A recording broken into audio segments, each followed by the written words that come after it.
Morning students, illustration number 7 BCom sem 5 Gujarati 7મા નંબરનો દાખલો આપણે શરૂ કરવા જઈ રહ્યા છીએ. ઓકે, તો આ વખતે થોડુંક ડિફરન્ટ છે. એમાં તમને એક કંપનીના 2 વર્ષના પાકા સરવાયાની માહિતી આપી છે અને સાથે એક એક્સ્ટ્રા કામ પણ સોંપ્યું છે. જો પાકું સરવાયું પૂરું થાય ને ત્યાં એમણે આપણને લખીને આપ્યું છે કે ઉપરની માહિતી પરથી નીચેના ગુણોત્તર શોધો અને કંપનીની સ્થિતિ વિશે વિવેચન કરો. જો તમને બે વસ્તુ સોંપી દીધી. એક તો તમે કંપનીની સ્થિતિ વિશે વિવેચન કરો અને ગુણોત્તરો શોધો. બરાબર.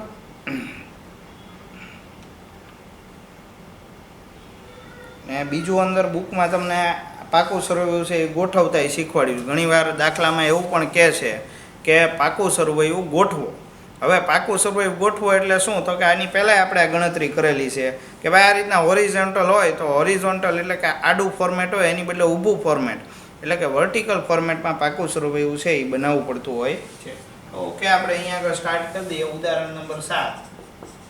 ઓકે, તો હવે તમે જોવા જાઓ તો આમાં તમે ગોઠવણ કરવા જાઓ તો વિગત ઓકે 31/3/2012 અને 31/3/2013. ઓકે, હવે ચેક કરવા જઈએ તો આમાં આપણને જેટલી પણ પહેલાં તો ઇક્વિટી શેર મૂડી છે, પ્રેફરન્સ શેર મૂડી છે, એ ક્રમમાં આપણે ગોઠવતા જવાનું. તો સૌથી પહેલાં આપણે જોઈએ કે હવે અહીંયા એ બધા હેડિંગમાં વાપરેલો શબ્દ છે એ છે રોકાયેલ ભંડોળ અથવા તો રોકેલ ભંડોળ, એવું એણે હેડિંગ આપેલું છે. ઓકે, એટલે તમારે સૌથી પહેલાં તો અહીંયા માલિકી ભંડોળ હોય એ ધ્યાનમાં લેવું પડે. માલિકી ભંડોળમાં શું આવે તો કે ઇક્વિટી શેર આવે. સૌથી પહેલાં તો કેટલા રૂપિયાના? તો કે 1 લાખ અને 1,50,000. ઓકે, પછી તમે ધ્યાનમાં લ્યો તો 10%ના પ્રેફરન્સ શેર આપ્યા, એમાં 50,000 રૂપિયા. પછી આગળ વધીએ તો અનામતો આપણને આપી. આ બધી વસ્તુઓ તમારે શેમાં ગણવાનું હોય? માલિકી ભંડોળમાં ગણવાનું હોય. અનામતો આપણને આપી દીધી. જો માલિકી ગુણોત્તરે પાછો પૂછેલો તો આપણે એ પ્રમાણે કામ પણ લાગશે. ઓકે, 1,50,000. ઓકે, ટોટલ જોઈએ તો અહીંયા કાંઈક 3,50,000, અહીંયા પણ કાંઈક 3,50,000 એવી જ રકમ આવે છે. ઓકે, પછી લોનનું ભંડોળ એવું કાંઈક નામ આપેલું છે હેડિંગ લોન ભંડોળ. બરોબર. એટલે અહીંયા તમે તમારી રીતે જે 6%ના તમારા ડિબેન્ચર છે એને તમે ધ્યાનમાં લેવડાવી લો કે 1,00,000 રૂપિયા.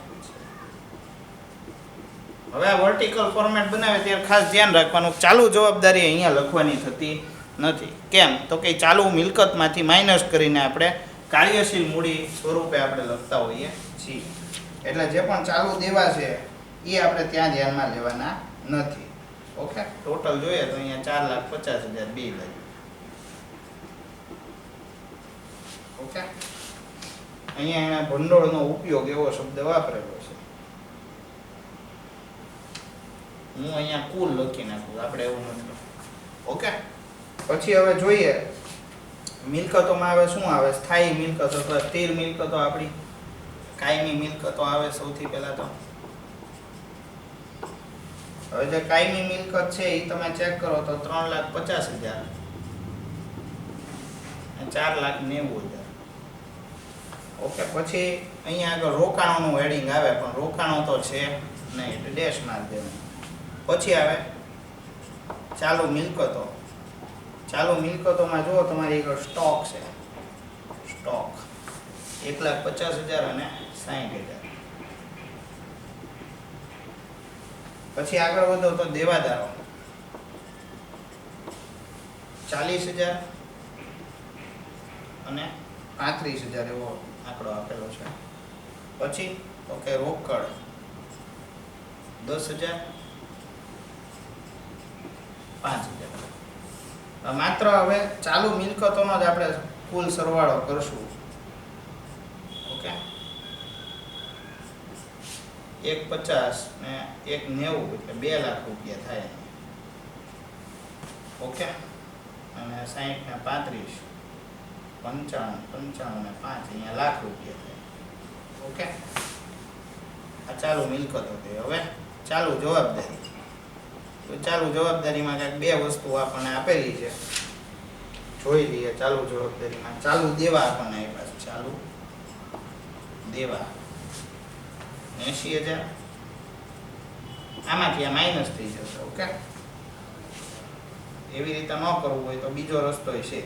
80,000 1,20,000 છેલ્લે ટોટલ મારીને આપણે માઇનસ કરી નાખશું. આમાં કંઈ બીજું કંઈ હોતું નથી પાછું, બરોબર? એવું કંઈ ચિંતા કરવા જેવું કંઈ છે 20,000 બંને. ઓકે, એટલે 80 ને 20 લાખ, અહીંયા 1 લાખ, અહીંયા 40,000. આપણે કાર્યશીલ મૂડી જોઈએ,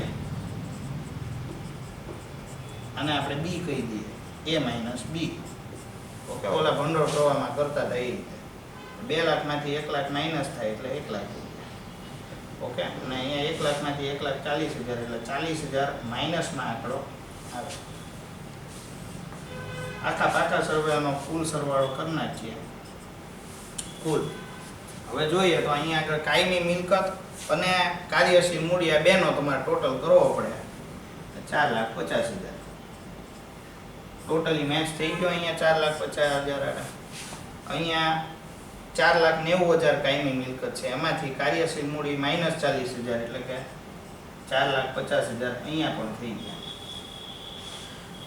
ઓકે, બીજું કાંઈ આમાં બીજું કાંઈ તમારે વધારાની કોઈ ગણતરી કરવાની થતી નથી.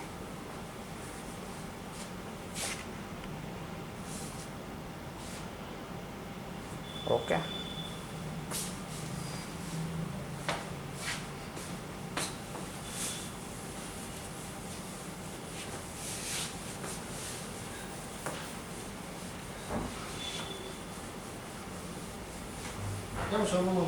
શરૂ જ છે.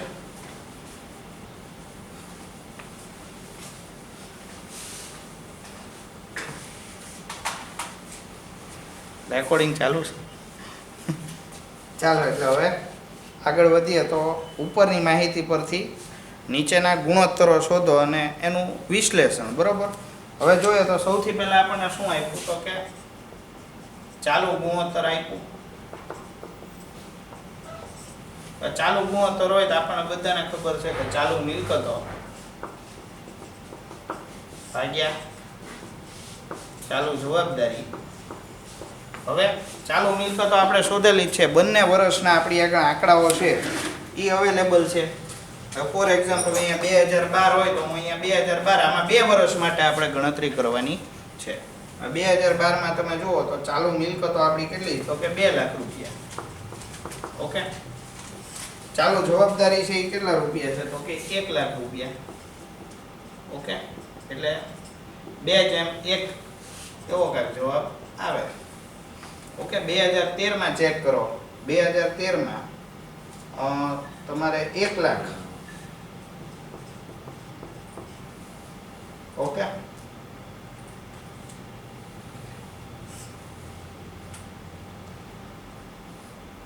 એક લાખ ને અહીંયા આગળ તમને 1,40,000 આપેલા જવાબદારીમાં. બરાબર, એટલે 0.71 એવો કાંઈક જવાબ આવે છે. હવે તો તરત જ વિશ્લેષણમાં શું લખવાનું રહે, તો કે તમારો જે ચાલુ ગુણોત્તર છે એ એમાં ઘટાડો છે. બરોબર, આ શું છે, નબળાઈ દેખાડે તમારી. આ કોઈ સારું ઇન્ડિકેટર નથી.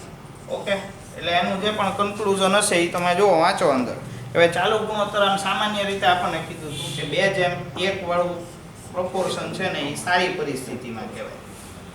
ઓકે, આ તમારો 1 થી પણ અંદર ઘૂસી ગયો છે, અથવા તો 1 થી પણ વધારે તમારો ચાલુ ગુણોત્તર છે એ ઓછો છે 1 થી પણ, એટલે આ સારી બાબત કહેવાય નહીં. એટલે એને કન્ક્લુઝનમાં જો તમને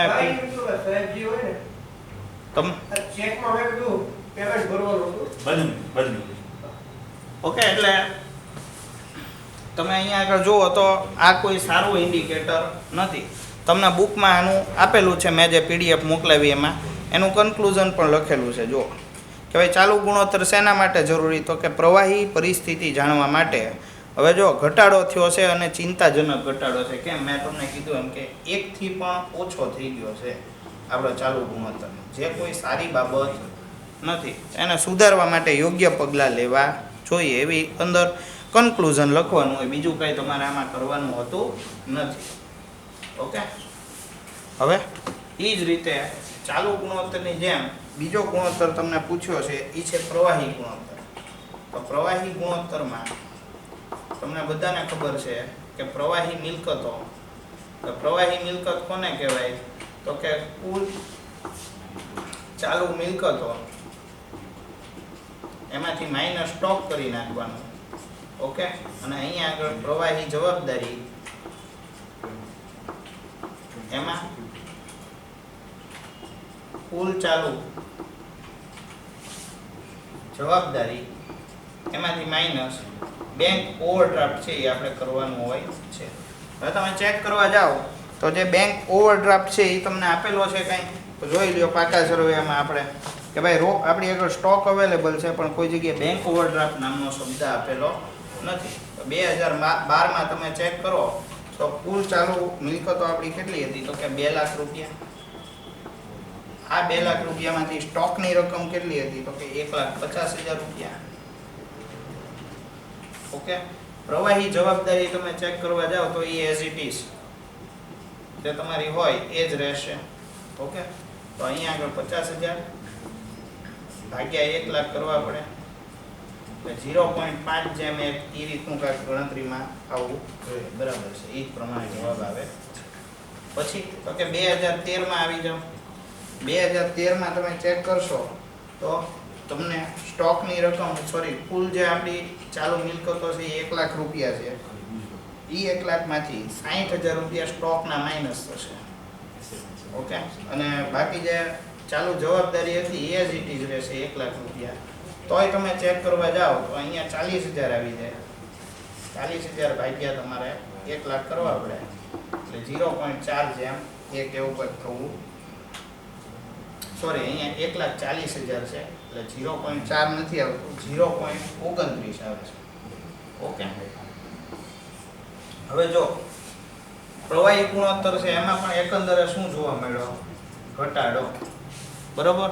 આ પણ કંપની માટે કેવી પરિસ્થિતિ કહેવાય, તો કે બહુ સારી પરિસ્થિતિ કહેવાય નહીં. કેમ? તો કે જે પ્રવાહી ગુણોત્તર છે એ કંપની પાસે કેટલી રોકડ છે અથવા તો કેટલી ઝડપથી પોતે પોતાનું દેવું છે એ ચૂકવી શકે છે એની માહિતી આપે. જો એને છતાંય અંદર તમારે વાંચવું હોય તો એ રીતે લખેલું છે કે પ્રવાહી પરિસ્થિતિનું સૂચન કરે છે.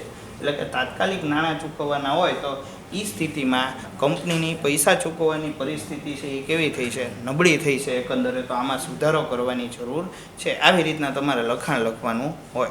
બાકી એમાં બીજું કાંઈ હોતું નથી. વિવેચન શબ્દ આવે, વિવેચન આ રીતે તમે લખી નાખો એટલે તમારું કામ છે એ શું થઈ જાય, પૂરું થઈ જતું હોય છે. ઓકે. હવે આપણે આગળ વધીએ તો બીજો આપણી આગળ ગુણોત્તર આપ્યો છે એ છે એસિડ કસોટી ગુણોત્તર. એસિડ કસોટી ગુણોત્તર. ઓકે. હવે આ એસિડ કસોટીમાં આપણને ખબર છે કે પ્રવાહી દેવા અથવા જવાબદારી. ઓકે. અહીંયા તમારે રોકડ વત્તા બેંક વત્તા જે પણ રોકડમાં રૂપાંતરિત કરી શકાય ઝડપથી, બરાબર, અથવા ઝડપી વેચી શકાય એવો શબ્દ છે. ઝડપી વેચી શકાય એવા રોકાણો. હવે આ ત્રણમાંથી એક જ વસ્તુ છે આપણી આગળ અવેલેબલ છે પાકા સર્વેમાં, એ છે રોકડ. તો આપણી આગળ રોકડ કેટલા રૂપિયા છે, તો કે 10,000 રૂપિયા છે. જો 2012માં. ઓકે. અને 2012માં જવાબદારી કેટલી છે, તો કે 1 લાખ રૂપિયા. એટલે શું થાય, 0.1 જેમ 1. ઓકે. અને 2013નું તમે ચેક કરવા જાઓ, 2013માં તમારું રોકડ છે એ 5,000 રૂપિયા થઈ ગઈ છે. 5,000 ભાગ્યા 1,40,000 છે જેવા, બરાબર. એટલે 0.036 એવો જવાબ આવે. આ રીતના તમારે ત્રીજો ગુણોત્તર છે એ તમારે ગણવાનો છે. આ પરિસ્થિતિ કોઈ સારી તો કહેવાય નહીં. જો અંદર કીધેલું કે ભયની નિશાની દર્શાવે છે. ઓકે. એટલે દાખલો જોવા જઈએ તો કાંઈ હોતું નથી, પણ એક દાખલામાં તમને જુઓ એણે ઘણું બધું કામ છે એ તમારી પાસેથી લઈ લીધું. એક તો તમને ગુણોત્તરની ફોર્મ્યુલા મુકાવડાવી, અને ફર્સ્ટ ઓફ ઓલ તો તમને પાકું શરૂ થયું તે નવેસરથી ગોઠવડાવ્યું. ઓકે, પછી તમે જોવા જાઓ તો આ તમે કમ્પેર સરખામણી કરો છો. અહીંયા જુઓ આ દાખલો છે એ કેવો છે, જ્યારે બે પાકા સરવાળે આપી દીધા હોય એટલે તમને સરખામણી દર્શાવવું, અને જ્યારે બે પાકા સરવાળે હોય ને ત્યારે ખાસ ચેક કરવું વિશ્લેષણ તમને પૂછશે તે. બરાબર, તો વિશ્લેષણમાં મભામાં આમ ગોળ ગોળ તમારે આમાં વાત કરવાની છે બહુ વિચારીને, કે ભાઈ આમાં જો તમે જોવા જાઓ તો ગયા વખતે આ જે ગુણોત્તર હતો એ 2:1 હતો. બરાબર, જેમાંથી 0.71:1 થઈ ગયો, તો જે કંપનીની નબળી પરિસ્થિતિ દર્શાવે છે.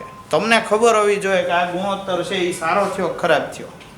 બરાબર, ચાલુ ગુણોત્તર છે એમાં ઘટાડો આવે તો એ નબળાઈ દર્શાવે છે, વધારો આવે તો તમારી સબળાઈ મજબૂતાઈ દર્શાવે છે. એટલે જે પ્રકારનું વિશ્લેષણ તમને પરિસ્થિતિ જોઈને તમને આવડવું જોઈએ કે આનું લખાણ આ કંપની માટે ફાયદાકારક થયું છે કે નુકસાનકારક થયું છે, એ તમને ખબર પડવી જોઈએ. પછી હું તમને કહું, સપોઝ આપણે કાચા નફાનો ગુણોત્તર આપણને આપી દીધો, એમાં વધારો થયો હોય તો તમે ઇઝીલી કહી શકો સર કે ભાઈ કંપનીની પરફોર્મન્સમાં શું થયો છે, વધારો થયેલ છે. ઓકે, આ સિવાય બીજો એક એવું પણ ચોખ્ખા નફાનો ગુણોત્તર આવે કે જેમાં વધારો થયો હોય, એ સારી બાબત કહેવાય. ઓકે, એટલે જો ખર્ચને રિલેટેડ ગુણોત્તર હોય તો ખર્ચ છે એ ઓછો થાય એ સારું હોય. ઓકે, જેમ નફો વધે એ સારું હોય. તો આ એક કોમન આપણી જે કોમર્સના સ્ટુડન્ટ તરીકે આપણને ખબર પડવી જોઈએ કે આ વસ્તુ ફાયદાકારક છે અને આ નુકસાનકારક છે. તો એ પ્રમાણે તમારે તમારું વિવેચન અથવા વિશ્લેષણ લખવાનું હોય છે. અને બુકમાં જે રીતે આપ્યું એ જ રીતે લખવાની બદલે આપણી પોતાની સ્ટાઇલથી પણ આપણે વિશ્લેષણ છે એ લખી શકીએ છીએ. ખાલી કોન્ફિડન્સ તમને હોવો જોઈએ. અને બીજું કે કઈ ગુણોત્તરમાં સુધારો થયો છે કે ભાઈ એમાં નબળાઈ એવી છે, એ એક તમારું જજમેન્ટ છે એ હોવું જોઈએ. ઓકે, હવે નેક્સ્ટ પાર્ટમાં આપણે બાકીની બીજી ગણતરી કરીએ. ઓકે.